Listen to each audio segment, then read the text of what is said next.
마태복음 13장은 예수님께서 말씀하신 비유로 가득 차 있어서 일명 신학자들은 비유장이다 이렇게 부르곤 합니다.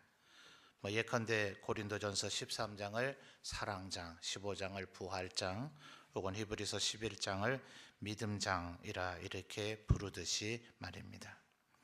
오늘 우리가 읽은 본문 말씀에도 보면 44절에 첫 단어들은 천국은 마치라고 표현을 하면서 천국은 마치 이와 같다, 바로 천국을 설명하고 있는 내용들입니다. 또 45절에서도 또다시 또 천국은 마치 이렇게 표현하고 있죠. 오늘 우리는 세 절의 말씀을 읽었습니다만 47절에서도 또다시 천국은 마치, 좀 거슬러 가서 보시면 31절에서도 또 비유를 들어 이르시되 천국은 마치, 이렇게 마태복음 13장은 예수님께서 정말 다양한 아주 입체적인 방법을 통해서 나름대로 천국, 하나님의 나라를 설명해 주시고자 했습니다. 이 천국은 우리가 이 세상의 삶을 마감하고 죽어서 하나님의 나라로 옮겨가서 거하게 되는 곳이기도 하지만, 예수님께서는 제자들의 질문에 천국, 하나님의 나라가 어디에 있습니까? 이런 질문에 천국은 여기에 있다, 저기에 있다고도 할 수가 없으니 천국은 너희 가운데에 있느니라. 그래서 이 너희 가운데라 하는 것은 바로 우리들이 현재의 이 삶 가운데서도 천국, 하나님의 나라를 누리며 또한 체험할 수 있다는 것을 이야기해 주고 있습니다. 명절이 시작되는 이 주일 저녁에 뜬금없이 왜 천국 얘기를 하는가? 여러분, 우리들이 이 세상 살아갈 때에 천국을 누리며 살아가야 될 줄 믿습니다. 그저 내 이 세상 삶을 마감하고 죽어서 가는 곳이 천국이라고만 생각한다면 우리의 이 세상 아주 괴롭고 고달픈 거죠. 그러면 그것이 무슨 예수 믿는 의미가 있겠어요? 차라리 매일 아침 하나님 나를 빨리 데려가 주세요, 아니면 지금 우리나라에 심각하게 병이 들어있는 행태처럼 내가 극단적인 방법을 써서 하나님의 곁으로 빨리 가버리는 게 낫겠죠. 그런 천국이 아니다 하는 거죠. 여기서 맛보고 알게 되는 천국과 우리가 하나님 곁으로 이 세상의 삶을 마감하고 난 후, 혹은 예수께서 재림하시고 난 후에 이루어질 그 천국에서 누리며 맛보는 것과는 좋게 비교할 수는 없겠지만, 그럴지라도 주님은 우리가 이 세상 살아가는 동안에도 천국을 누리며 살아가기를, 그것을 원하시는 줄 믿습니다. 그러니까 이 명절을 앞두고 다시 한번 천국이 무엇인가 하는 것을 한번 생각해 보는 것이 의미가 있다 생각이 되어집니다. 죄송합니다.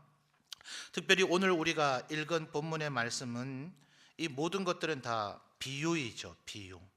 특별히 31절을 보면 또 비유를 들어 이르시되 이렇게 함으로써 이 모든 것들이 일종의 비유적 설명이다 하는 것을 우리에게 알려주고 있는데, 그래서 마치 천국이 금덩어리 보화와 같다, 혹은 진주와 같다 이렇게 여기면 안 되는 거죠. 예수님께서 지금 설명하고자 하는 것의 핵심 포인트가 무엇인가? 자, 여러분이 한번 찾아보시겠습니까?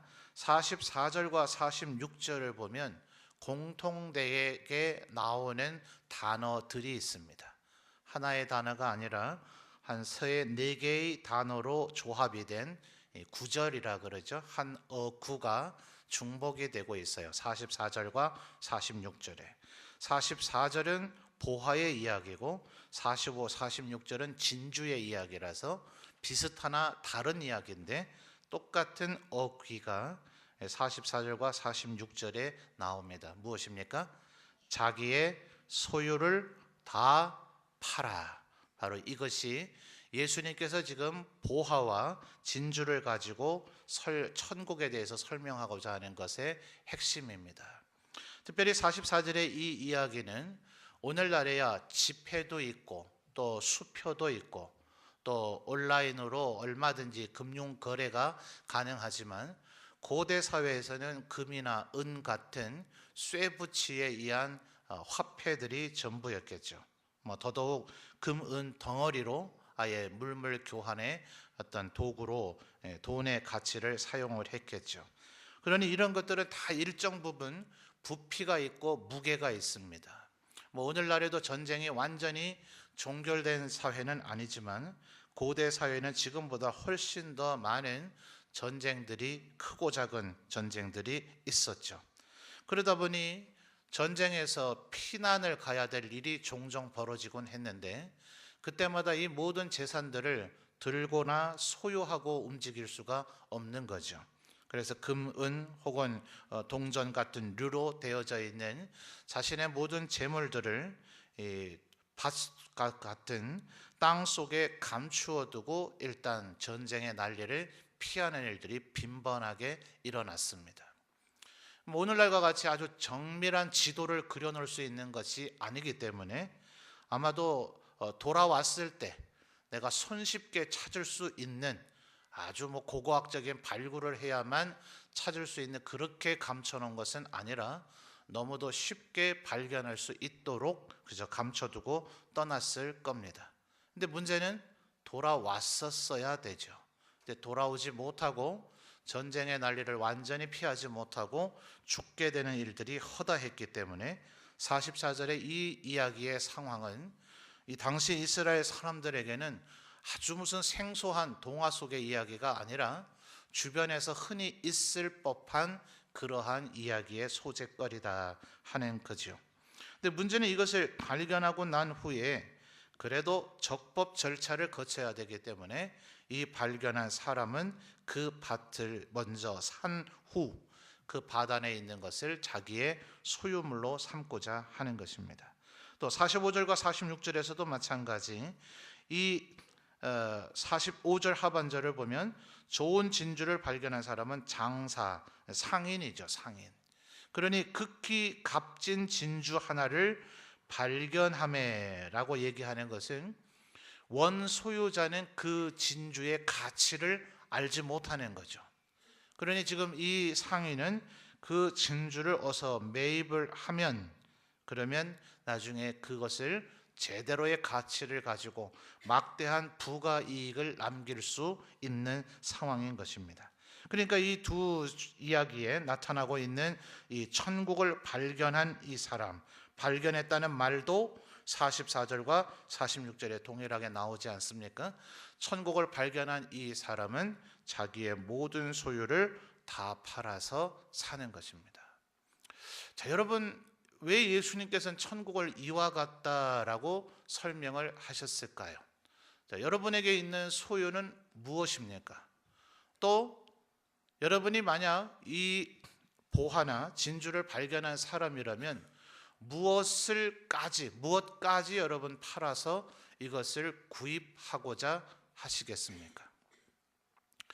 천국이라 하는 것은 그 천국의 가치가 얼마만큼이나 되는 것인가 하는 것을 느끼는 사람의 그 느낌에 따라서 천국의 가치는 달라지는 것 같아요. 만약 이 보화나 혹은 진주가 그저 한 50만 원이나 100만 원 정도라면 이 자리에 있는 분들 아마 누구라도 다 크게 무리 없이, 우리 학생들은 안 되려나요? 크게 무리 없이 매입할 수 있을 겁니다. 어쩌면 통장에 잔고가 이미 그 정도 있으신 분은 그저 인출만 하면 그것으로 바로 이것을 매입할 수 있기도 하겠죠. 근데 여러분, 천국은 무엇을 통해서 이루어졌을까요? 그저 천국이 내 삶이 좀 안전해지고 평안해지고 내가 바라는 소원 정도가 이루어지는 것이라고 한다면 그저 한 50만 원, 100만 원, 그저 내 있는 것의 일부를 사용해서 얼마든지 매입할 수 있을 것입니다. 근데 천국 하나님의 나라는 어떻게 해서 우리에게 도래가 되었습니까? 세례 요한이 처음 요단강에서 제1성을 발할 때에, 또 세례 요한에게서 세례를 받으셨던 예수께서 백성들 앞에 그분의 메시지를 시작할 때에 무엇이라 얘기했습니까? 회개하라, 천국이 가까이 왔다. 바로 예수 그리스도의 우리 가운데로 오심 자체를 예수님께서는 또한 천국이라 설명하셨습니다.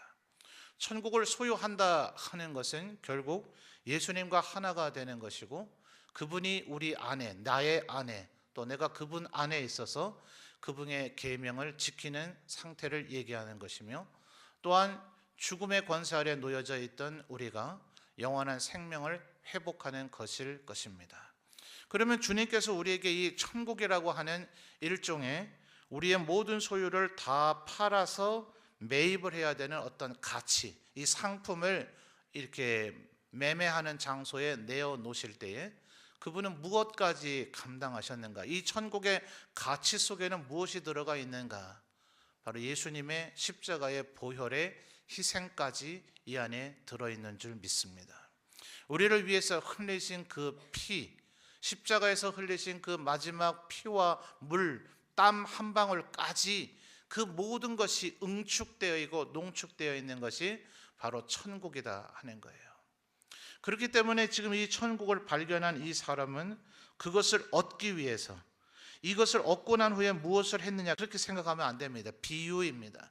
이것을 얻기 위해서, 천국을 얻기 위해서, 구원받기 위해서, 내 죄사함을 얻기 위해서, 영생을 얻기 위해서 주님께서 그저 우리에게 그냥 값없이 무상으로 주신 정도가 아니라 그 하나님, 영존하시는 하나님의 죽음의 희생을 통해서 우리에게 주신 이 천국을 소유하기 위해서 우리가 팔아야 할 소유는 무엇까지인가 하는 것입니다.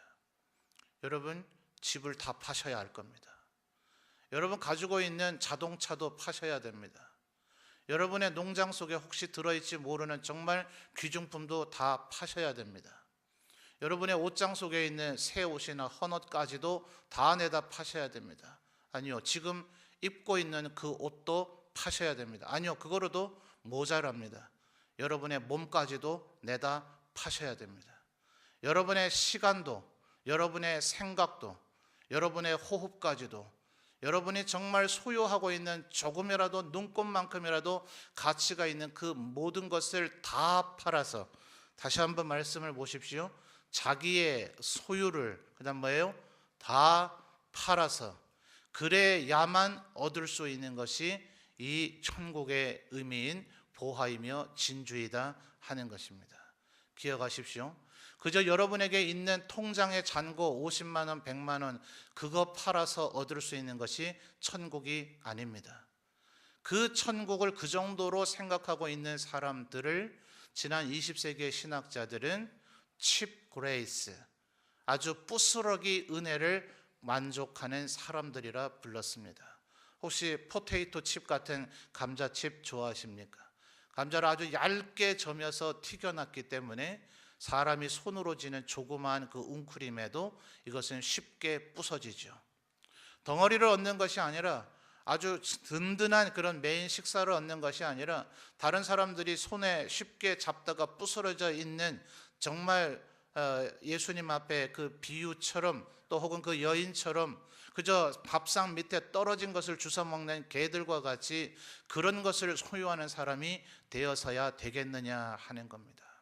만약 우리가 얻을 수 있는 그 천국이 그 정도의 가치밖에 되지 않는다면 이것은 별로 얻어야만 할 가치가 없을 겁니다.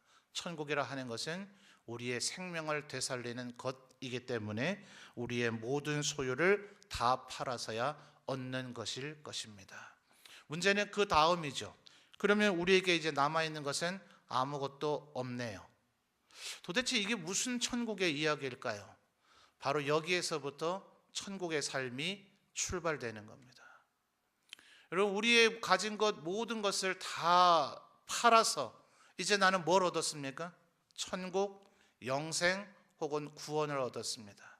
그럼 나라는 존재, 내 몸뚱아리, 나의 생각, 나의 시간, 내 존재 전체 모든 것이 이제는 누구의 것이 되었는가? 바로 아버지 하나님의 것이 된 것입니다. 하나님의 소유물로 살아가는 것, 그런데 하나님께서는 이것을 우리의 모든 것을 다 소유하시고 마시는 것이 아니라 다시 우리에게 그것을 일정 부분 사용하도록 되돌려 주십니다. 그래서 성경에서 나타나는 개념에서 또 다른 의미로 이것을 청지기적인 삶이라고 생각합니다. 자, 여러분, 우리들의 갖고 있는 모든 재산, 모든 보유하고 있는 모든 것들 여러분의 것이 아닙니다. 만약 내 것이라면 그것을 잃어버리는 것을 몹시 꺼려하게 될 것입니다.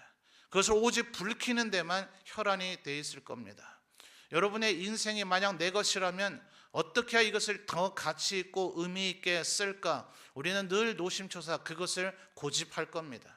늘 전전긍긍하고 다른 사람과 비교해 가면서 저 사람보다 내가 지금 어리석은 판단을 내려서 내 인생을 허비하고 있는 것 아닐까? 내 재화와 보화를 낭비해서 내 재산을 내가 의미 없게 허비해버린 것 아닐까? 온갖 생각 속에 빠질 겁니다. 지옥이죠. 그러나 모든 것을 다 팔아서, 나의 모든 소유를 다 팔아서 하나님 앞에 내 구원과 영생을 얻기 위해서 그것을 내어드리고 샀다면, 그래서 하나님의 소유가 이미 되었는데도 불구하고 하나님께서 나에게 주셨다면 그것이 많든 적든 우리의 입에서는 늘 감사가 나오게 될 것입니다. 이미 하나님의 것인데 또다시 우리에게 주셨으니까요. 그저 갖고만 있으라 하는 것이 아니라 나에게 그것을 마음껏 사용하고 활용할 수 있는 권리까지 주셨으니 하나님 앞에 감사하게 될 것입니다. 나에게 그것이 사라져서 없어졌다 할지라도 우리는 근심 걱정할 이유가 없을 것입니다. 만왕의 왕 하나님의 창고에는 어마어마한 것들이 더 많이 있으니 우리에게 또다시 충전, 보충을 해주실 것이기 때문에 그렇습니다. 바울 사도는 에베소서 1장 마지막 부분에서 이것을 가리켜서 우리가 하나님의 성령의 도장 찍힌 인치심을 받은 존재가 되었다고 이야기하고 하나님께서 우리의 기업의 보증이 되셨다고 얘기하십니다. 내가 사장이라면 늘 우리는 망하지 않을까 염려해야 될 것입니다. 근데 우리의 사장은 이제 하나님이시고 나는 그분의 것이니 그분이 나의 지점, 그분의 사장님 되신 그분께서 일개 지점인 내가 문을 닫도록 그냥 두지 않으실 거예요. 늘 우리의 삶을 도우시고 보충해 주시며 우리의 삶을 윤택하도록 돌보아 주실 것입니다. 여러분, 천국은 마치 자기의 모든 소유를 팔아서 영생 구원을 얻는 것과 같다. 아직도 여러분의 손에 움켜쥐고 있는 것 내어놓으시는 여러분 되시기를 바랍니다. 그 움켜진 손을 펼치십시오. 그리고 하나님 앞에 모든 것을 다 내어드리십시오.